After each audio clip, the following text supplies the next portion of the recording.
Okay, now let us start this 2006 movie, Apocalypto, produced by Mel Gibson, Bruce Davey, Sergio Miranda. It stars Roddy Youngblood, Dalia Hernandez, and Jonathan Brewer.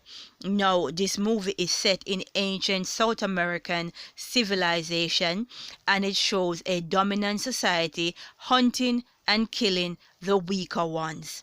It also let you understand how you can survive such a atrocity as well. Now, the earlier scene in this movie shows a particular smaller tribe passing through another tribe's land.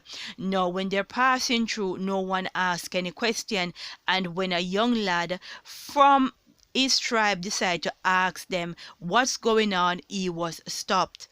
And this is where you say heart imitates life, because if someone in this society starts to ask questions, they have been criticized, ostracized, and thrown aside, because they are seen as a troublemaker for asking questions and having critical thinking.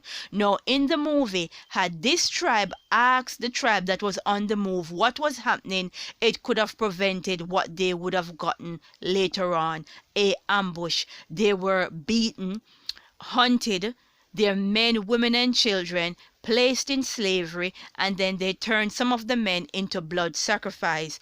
Please pay attention to the blood sacrifice scene, because before they blood sacrificed them, they painted their bodies blue, and when they take out the body parts, they hold it up and says the heart of a god.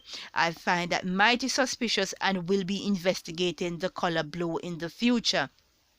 Now, as usual, one member, he did survive, and instead of being the hunted, he turned into the hunter, and he hunted an entire army that's bigger than him, stronger than him, and move more faster than him, and have all the equipment that needed to kill him. But he used his ecosystem, he used the forest as a means to weaponize and get rid of these people, get rid of these army, the dominant society. He was able to conquer them with the ecosystem. Now it brings me back to the situation in Jamaica and why I believe they want to get rid of our ecosystem.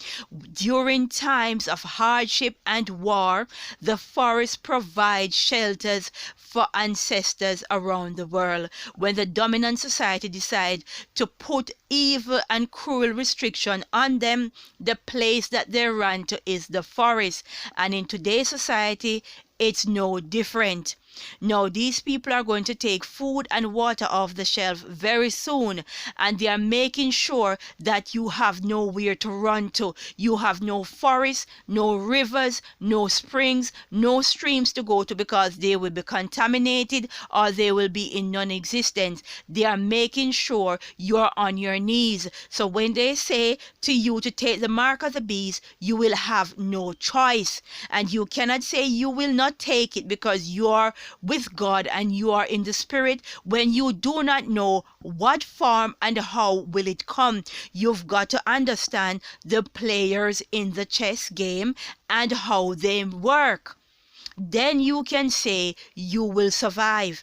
People, protect your ecosystem, because that is our last place of resort. That is where our ancestors, both overseas and local, have used to launch military attack, and they've used it to protect themselves. As I say, glory be to the Most High.